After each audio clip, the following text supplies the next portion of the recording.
এটাই colour bird.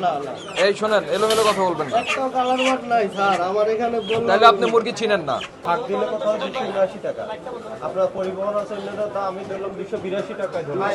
তাহলে কি আপনি প্রতি কেজিতে 40 টাকা আপনার যে মুরগ স্যার, আপনার মোরগ টোরগ বলে কিছু নেই, মোরগ মুরগির সমান। আর যেটা ওটা বলছেন যেটা হলো কালার বার্ড, কালার বার্ড আপনার দুই ধরনের একটাও কালার বার্ড পাবেন না আমার এখানে। যদি বলেন চেক করতে, এই যে এই পাশেটাই কালার বার্ড, এই যে মোটা পা, এই যে মোটা পা, এটা হ্যাঁ এটাই কালার বার্ড।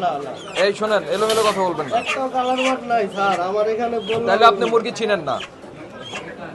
আপনি চিনেন না তাহলে নাম লিখে দিতে ওরা। দেখে স্যার, এই যে অরিজিনাল সোনালির দাম হচ্ছে 310 টাকা ওইখানে, তাহলে 279 টাকা কোনটা স্যার? আর কালার বার্ড 260 টাকা। 260 টাকা। এটা অরিজিনাল সোনালী স্যার, আপনি চেক করতে পারেন। 260 থেকে 280 হচ্ছে কি কালার বার্ড।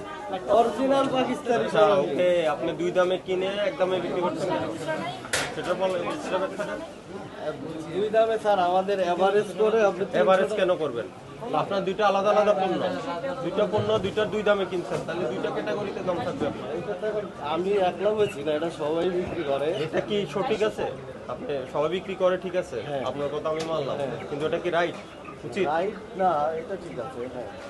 তাহলে এভারেজ যখন করবেন, ব্রয়লারের দাম সহ এভারেজ করেন। ব্রয়লার সব এভারেজই কিনা না না না, আপনার সব মুরগির এভারেজ করেন। তাহলে ব্রয়লার থেকে শুরু করে এটা আলাদা বিক্রি করছেন, ওটা দাম ব্রয়লারটা তো আলাদা। তো ওগুলো কেন ইয়ে করছেন? তো ব্রয়লারের দাম কম বলে এভারেজ করবেন না। আমি আলাদা করে দিব। 2000 টাকা জরিমানা দেন। এই আপনাকে দুই ধরনের মুরগি একসঙ্গে মিশিয়ে বিক্রি করার অপরাধে 2000 টাকা সতর্কতামূলক জরিমানা করা হলো। মুরগি আলাদা করেন, দুইটার আলাদা রেট থাকবে। রেট লেখেন আলাদা আর আলাদা। এটাই করেন স্যারের বই কি বলেছি, ওটা দুইটা আলাদা লেখেন, আলাদা লেখে আলাদা রেট লেখেন, দুইটা আলাদা খরচা করেন।